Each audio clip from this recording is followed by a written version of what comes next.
We begin with that real-time weather alert. The roads are slick in some areas, and we have a team of reporters covering this first winter storm of the new year. We want to begin with meteorologist Robb Ellis, who is tracking this storm in real time. Robb. Yeah, I'm watching the radar and really kind of analyzing the radar in real time because I'm looking for trends, and I've noticed three things. One, that the radar is starting to fill in a good bit. We expected that to happen, and it looks like it is happening. Two, I'm seeing most of the rain begin to change over to snow. Again, another anticipated change that we were watching on the radar. The third thing is the one that I'm concerned about for a little bit of accumulation this evening. Also anticipated. It's this banding that's starting to set up. The precipitation coming down a little bit more heavily. In some locations, it's still showing up as a little bit of rain, but I suspect that this will change over to snow, and this is what could lead to a little burst in some of the snow. I'd say between about 7 and maybe 8 o'clock or so for the city. It may take it until 9 or so before that moves through. That may lead to some additional accumulation.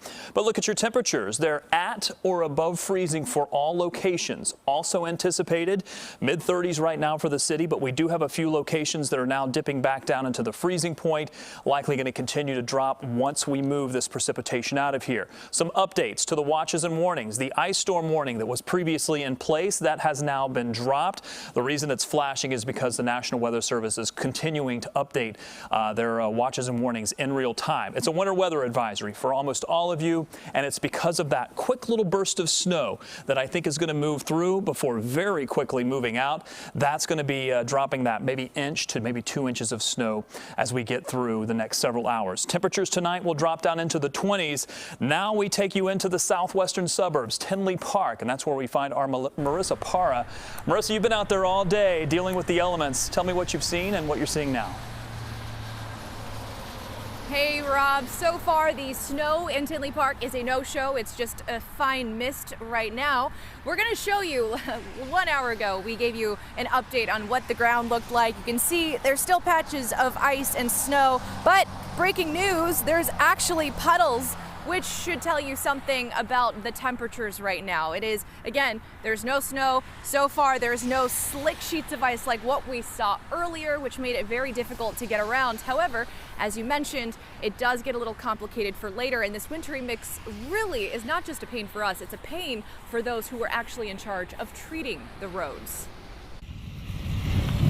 IDOT has their work cut out for them when the weather can't decide whether to rain, sleet, or snow. Salting the roads is an easy fix when it snows, but once it rains, it washes it all away. Still, we have seen a steady number of IDOT salt trucks and plows making their way on the highway here on I-80 and around the Chicago area. We've also seen a number of cars and frustrated drivers trying to free themselves from the ditches they got stuck in, probably not how they wanted to start their year.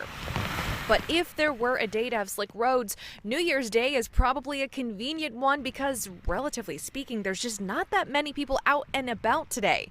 And who could blame them for wanting to stay inside on a holiday when outside looks like this? You know, because we found one woman who drove to Tinley Park from Country Club Hills and immediately regretted it. and my sister, and she adds to my problem because, you know, she's praying, oh God, every time she sees something goes wrong, or I slide a little bit, she's praying, you know, right in my ear.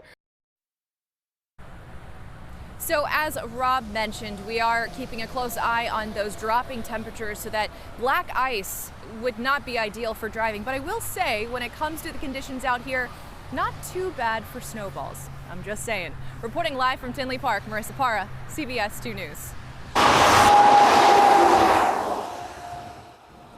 There is more proof right there of what Marissa is talking about. Our crews spotted several cars off of the highways today.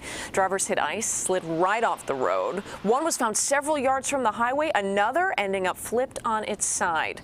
Some other drivers ended up keeping their cars in park after finding them covered in ice.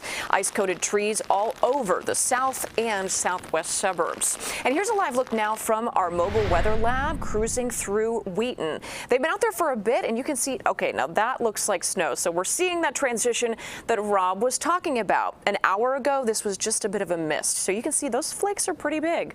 We'll be checking in with the mobile weather lab throughout the show.